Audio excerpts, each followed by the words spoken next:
Hello and welcome back to A Few Bits of News. I'm TB Sliver and today we're going over a few bits of news from the gaming industry and adjacent areas. Last Sunday, Ubisoft tested a major reveal for the Tom Clancy IP. Was it finally a new Splinter Cell? Was Division 2 getting a large content update? Sadly, it was none of these things. Premiered on YouTube, Ubisoft dropped a trailer, followed by a developer interview of XDefiant, a new free-to-play 6v6 first-person arena shooter, crossing the different Tom Clancy IPs. The game will launch with 4 factions from the various IPs, each with its own traits and playstyle. Representing the Division IP are the Cleaners and the Outcasts, the Cleaners being a high DPS style, whereas the Outcasts are a healer style. Splinter Cell gets repped by faction Echelon with the support role style, while Ghost Recon's Wolves are the game's tank style. Each Defiant, the game's name for the selectable characters, will have their own set of skins, and by being able to use the other faction's weapons and attachments, the team boasted an arsenal of authentic weapons and attachments with each character. All would be fine, except the reaction to this game was not stellar. The trailer itself has a 5.6k like to 10k dislike ratio at time of writing, and the interview itself is full of negative comments to the vague statements of PR hype the team were using. The reaction itself is understandable, as the game's look and tone is more rock punk than the mostly grounded tone of the Tom Clancy IP overall, which the team stated as rebellious and yet said this fits well with the IP. You can't have both. In fact, Krem is quick to point out, being a Division player, that both those factions represented are not at all like the horrific people they are in the original games. They've been completely converted into wacky, fun characters. Even the logo is designed in such a way the XD emote is being used, which many stated is highlighted how much of a joke the game felt. Krem says it feels like another "how do you do, fellow kids" moment and an utter misread of the room, as Tom Clancy fans have been begging for another Splinter Cell game for a long time, only to be given token references and cameos in other titles, most being on mobile.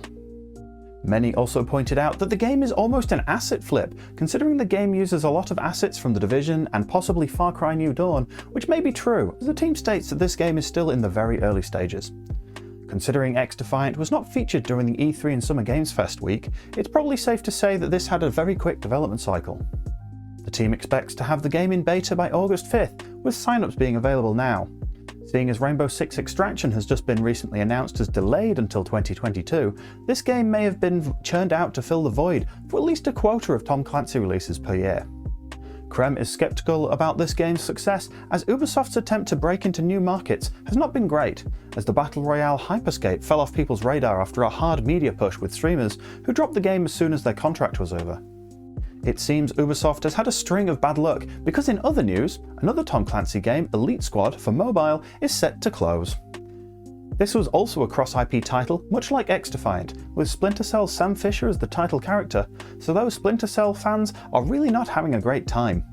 The game is no longer getting updates as of the 21st and will close on October 4th. In other bad news, Might and Magic 10 Legacy, the 2014 role-playing game, had its support ended on June 1st.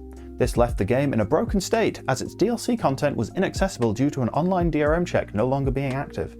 Yet the game remained on sale, leading to a massive backlash. Ubisoft finally relented on the 5th of July and pulled the game from sale without notice or comment, only citing a few days later when pressed.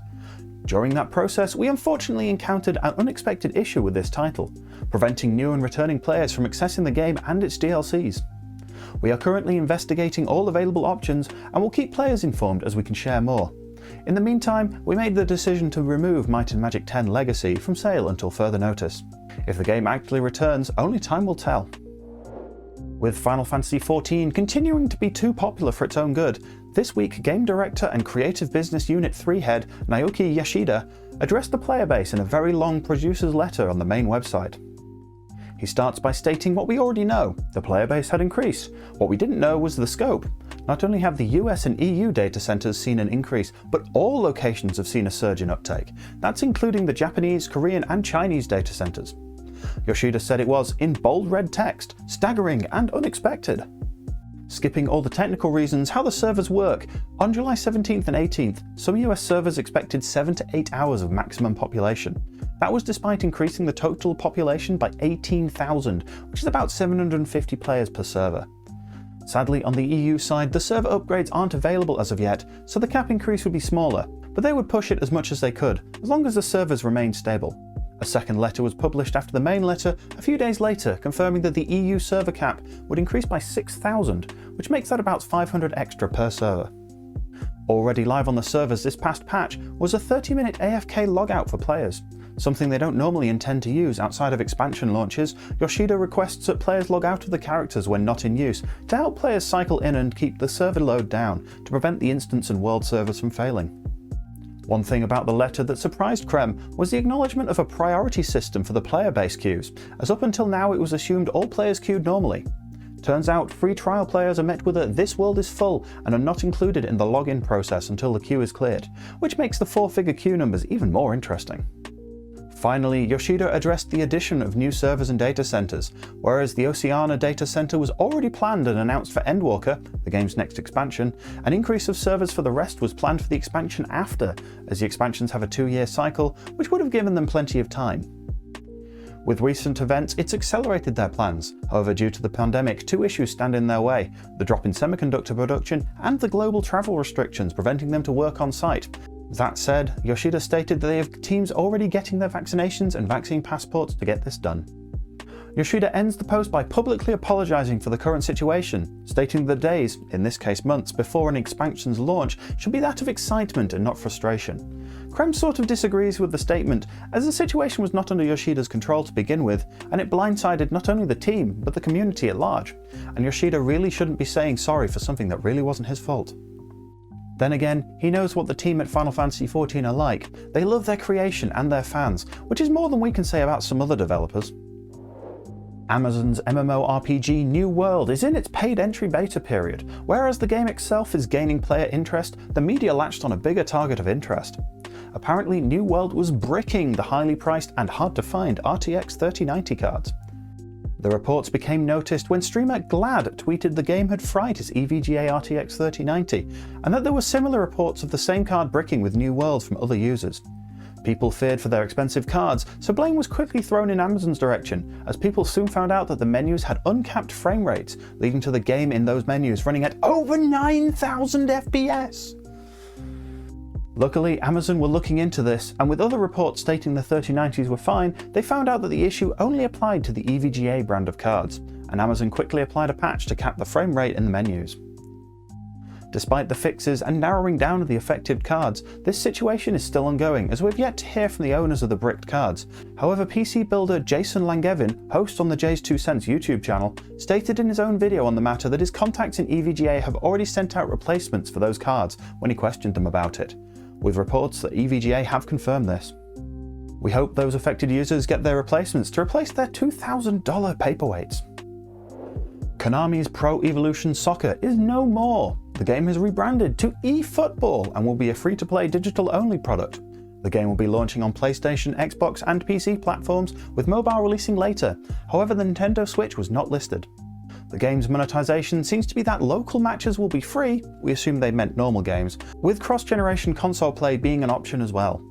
Outside that, there seems to be a Battle Pass system with offline modes like Master League sold as DLC.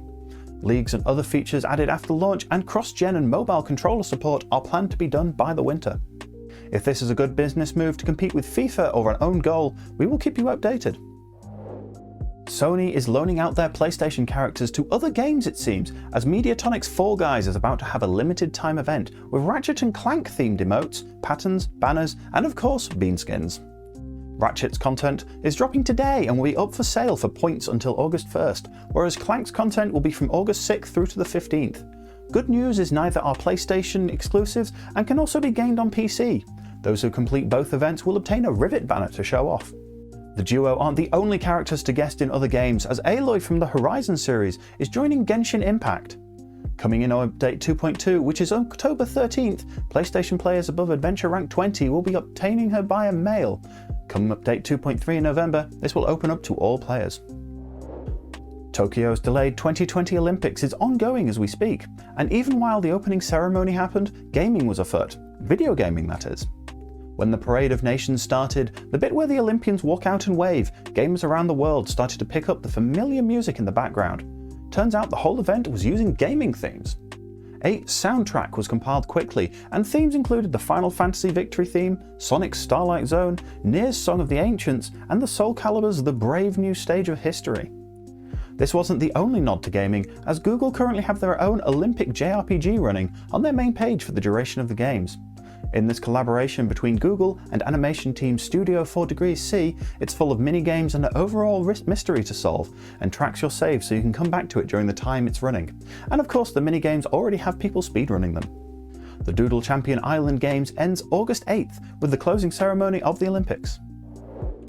And now we have this week's releases, starting with, on July 27th, we have The Great Ace Attorney Chronicles, object to your opponent's claims and protect your client in this 19th century courtroom battle. Available on Steam, Switch and PC. Neo: The World Ends With You, sequel to 2007 DS release of The World Ends With You, this JRPG has new protagonist Rindo and friends face the Reapers in their latest game. Tribes of Midgard, fight the bosses and defend your homelands in this Viking-themed ARPG, available on PlayStation and Steam. Splitgate, self-described Portal meets Halo in this arena shooter, available on Steam, PlayStation and Xbox with crossplay. Hell Let Loose is leaving early access. This realistic squad-based shooter puts 100 players in World War II style tactical gameplay, where you'll have to work as a team to conquer the opposition, available on Steam. Samurai Warriors 5, the latest release in the Hack and Slash Warriors series, unleash mashes of attacks against multiple enemies, available on all platforms.